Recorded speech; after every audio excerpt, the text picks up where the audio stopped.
பாதை காட்டு. விடுதலை பார்ட் 2 படத்தோட ட்ரெய்லர் வந்து ரிலீஸ் ஆயிருக்கு. எனக்கு கேட்டால் one of the best part 2 படமா இருக்கும்னு சொல்லிட்டு ட்ரெய்லர் பார்க்கும்போதே எனக்கு தோணுது பர்சனலா. ஏன்னா வந்து நம்ம நிறைய பார்ட் 2 படம் பார்த்துட்டு ரொம்ப தமிழ் சினிமாவின் சாபக்கேடு பார்ட் 2 படம் அப்படின்ற ஒரு பேரை வந்து இந்த ஓஜி வெற்றிமாறன் வந்து மாற்றுவார் அப்படின்ற ஒரு சிந்தனையில் வந்து இருக்கிறேன். ஏன்னா இப்போ ஏன் இப்படி சிந்தனை அப்படிலாம் தமிழ்லாம் வந்ததுன்னா ட்ரெய்லர் பார்த்தத ஒரு தாக்கம் அப்படின்ற மாதிரி சொல்லலாம். உண்மையில சூப்பரான ஒரு ட்ரைலர் பார்க்கும் போதே நம்மளுக்கு வந்து அவ்வளோ எக்ஸைட்மெண்ட், அப்படியே வாயை திறந்து பொலந்து பார்க்குற மாதிரியான ஒரு படம். இவர் வந்து இந்த படத்துக்காக ஒரு 4-5 வருஷம் எடுத்துக்கிட்டார். பார்ட் 1 பார்ட் 2 இருந்தாலும் அதுக்கு ஒருத்தனையா நிறைய பேர் படத்துக்காக எடுத்துப்பாங்க. ஆனால் அந்த படத்தோட அவுட்புட் வரும்போது நம்மளுக்கு என்னடா அப்படின்ற ஒரு ஃபீல் இருக்கும். ஆனால் ட்ரைலர் பார்க்கும்போதே ஒரு பயங்கரமான ஒரு உழைப்பை போட்டிருக்காங்க இந்த படத்துக்கு. ஈச் அண்ட் எவ்ரி டிபார்ட்மெண்ட் எல்லாருமே வந்து அவ்வளோ உழைப்பு போட்டிருக்காங்கிறது ஸ்க்ரீனில் வந்து அவ்வளோ அழகாக தெரியுது அப்படின்ற மாதிரி சொல்லலாம். செம்மையான ஒரு ட்ரைலர் எனக்கு பார்த்த ஒரு ஃபீல். அதே மாதிரி வெற்றிமாறனுக்கு இருக்க தைரியம்லாம் வந்து ஆக்சுவலாக யாருக்குமே இருக்காது. உண்மையிலே அவர் வந்து ஒரு இன்டர்வியூல வந்து சீனை சொல்லிடுவார். நிறைய பேர் வந்து இந்த சீன் சர்ப்ரைஸ், ஐயோ இதெல்லாம் சொல்லக்கூடாது அப்படின்னு சொல்லிட்டு நிறைய பேர் முடிச்சு போட்டு வைப்பாங்க. ஆனால் இவர் வந்து ஓப்பனா சொல்லிட்டாரு இந்த சீன். ஏன்னா அவருக்கு தெரியும் அந்த சீன் வந்து படத்துல வரும்போது வர தாக்கன்றது வேற, நான் வாயில சொல்றது வேறன்ற மாதிரி ட்ரைலர்லேயே படத்தை சொல்லிட்டாரு அவரு. ஃபர்ஸ்ட் ஹாஃப் எது, செகண்ட் ஹாஃப் எது, இன்டர்வல் எது, கிளைமேக்ஸ் எதுன்ற அளவுக்கு அவர் சொல்லிட்டாரு. எனக்கு அது வந்து ரொம்ப பிடிச்சிருந்துச்சு. ட்ரைலர்ல ஒரு பெஸ்ட் ட்ரைலர் கட்டுன்னு கூட சொல்லலாம். அந்த லெவல்ல இருந்துச்சுன்ற மாதிரி சொல்லலாம். ஓப்பனிங் வந்து ஏன்னா நம்ம ஃபர்ஸ்ட் பார்ட் பார்த்துருப்போம்னா வாத்தியாரை வந்து அரெஸ்ட் பண்ணிடுவாங்க, அதோட முடிஞ்சிடும். அதுக்கப்புறமா வாத்தியாரை வந்து இன்வெஸ்டிகேஷன் பண்றாங்க. அதுக்கப்புறம் வாத்தியாருக்கு ஒரு ஃபிளாஷ்பேக், அதுக்கப்புறமா வாத்தியாருக்கு ஒரு லவ், அதுக்கப்புறம் வாத்தியாருக்கு ஒரு இழப்பு அப்படின்னு சொல்லிட்டு வாத்தியார் எப்படி வந்து இந்த ரெபலா மாறாரு அப்படின்ற ஒரு இடத்துக்கு வந்து அதுக்கப்புறம் அந்த வாத்தியாரை வந்து என்கவுண்டர் கூட்டு போற கேப்ல அங்க வந்து வாத்தியார் தப்பிச்சுட்டு அப்புறமா மறுபடியும் வாத்தியாரை வந்து அதே குமரேசன் அவர் சொல்றாருல, குமரேசன் மறுபடியும் நீங்க தானா அப்படின்னு கேட்குற அந்த இடம், அப்புறமா வந்து வாத்தியார் தப்பிச்சுட்டு அதுக்கப்புறமா வந்து மறுபடியும் பிடிச்சி போகும்போது அந்த கிளைமேக்ஸ் சீன் வந்து அந்த ட்ரைலர்ல அந்த கிளைமேக்ஸ்லாம் வச்சு அந்த நிறைய பேர் நிறைய காவலர்களுக்கும் ஒரு போராளிகளுக்கும் ஒரு துப்பாக்கி சண்டைன்ற ஒரு இடம், அந்த இடம் பிளேஸ் பண்ண ஒரு விதம், அதுக்கு வந்து ஒரு அப்பர் ஷாட்டு ட்ரோன் ஷாட் எடுத்தது, ஒரு அந்த பனிமூட்டை வந்து கிராபிக்ஸ் அது அவ்வளோ தத்ரூபமாக இருந்த அந்த ஒரு இடம் வந்து எனக்கு ரொம்ப பிடிச்சிருந்துச்சுன்ற மாதிரி சொல்லலாம். உண்மையிலே செம்மையான ஒரு ட்ரெயிலர். அதுக்கப்புறம் விஜய் சேதுபதி சொல்லி ஆகணும். ஆஃப்டர் மகாராஜா ஒரு சூப்பரான ஒரு படம் அப்படின்னு நம்ம சொல்லலாம். ஏன்னா இந்த படம் வந்து ஒரு ஃபிலிம் ஃபெஸ்டிவல் வந்து ரிலீஸ் பண்ணாங்க. பார்ட் 1 பார்ட் 2 சேர்த்து ரிலீஸ் பண்ணாங்க. அது வந்து பார்த்தே வந்து அந்த ஊர் மக்களே கண் கலங்கி ஒரு 5 நிமிஷத்துக்கு அப்ளாஸ் கொடுத்துக்கிட்டே இருந்தாங்க அப்படின்னு சொல்லிட்டு நாமளே பார்த்தோம். அதுக்கப்புறமா வெற்றிமாறன் வந்து ஓகே இந்த ஆடியன்ஸுக்கு ஓகே நம்ம ஆடியன்ஸுக்கு வேலைக்காகன்னு சொல்லிட்டு மறுபடியும் ரீஷூட்லாம் பண்ணி அவரே வந்து ஆடியோ லான்ச்சில் வந்து சொல்லியிருப்பாரு, நான் 125 நாள் விஜய் சேதுபதி கேட்டேன், ஆனால் ஒரு 275 நாள் அவர் நடிச்சார் அப்படின்ற மாதிரி.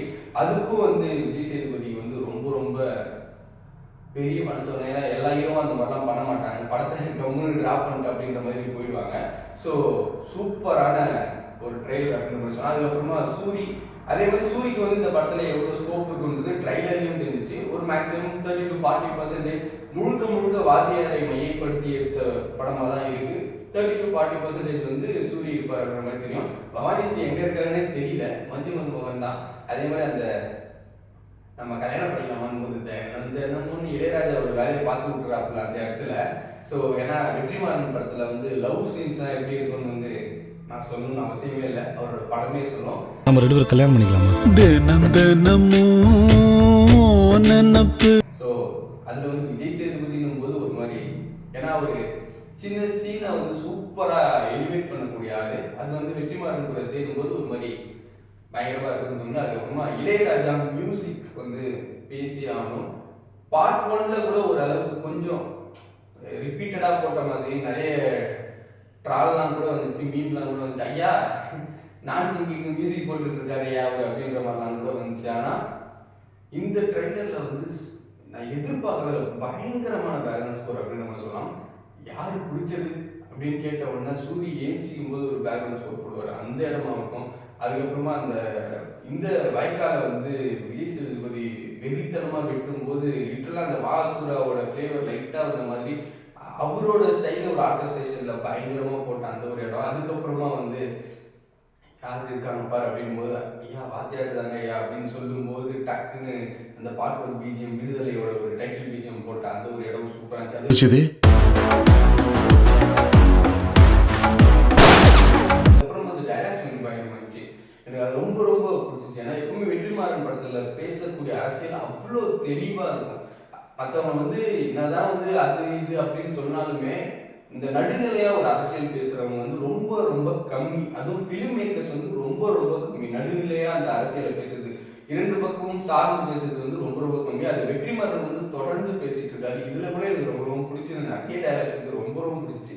வன்முறை எங்கள் மொழி இல்லை, ஆனால் எங்களுக்கு அதுவும் பேச தெரியும்னு சொல்கிறேன். அந்த ஒரு இடம் வந்து அவ்வளோ ஸ்ட்ராங்கான ஒரு டைலாக். அதுக்கப்புறமா வந்து ஒரு அரசியல்வாதி பேசுவார், நான் படிக்காம தண்டவாளத்தை தலை வச்சதால தான் நீ படிச்சு பேண்ட் சட்டை போட்டு ஏன் முன்னாடி நிற்கிறேன்னு சொல்கிறேன்.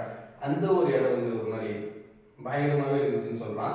அப்புறம் ஒடுக்கப்பட்டவங்களுக்காக குரல் கொடுத்த எல்லாருமே நம்ம முன்னேற்றியர்கள் தான் அப்படின்னு சொல்கிறேன். அந்த ஒரு இடம்னு சொல்லிட்டு ஒரு மாதிரி பிரித்து மேய்ஞ்சிட்டாப்புல அப்படின்ற மாதிரி சொல்லலாம். எனக்கு விடுதலை பார்ட் 1க்கே வந்து நேஷனல் அவார்டு வரும் அப்படின்னு சொல்லிட்டு ஒரு கான்ஃபிடென்ட் இருந்துச்சு. இன்னும் அனௌன்ஸ் பண்ணல 2022க்கு வரும் அப்படின்னு சொல்லிட்டு ஒரு எதிர்பார்ப்பில் இருக்க அப்படின்ற மாதிரி சொல்லலாம்.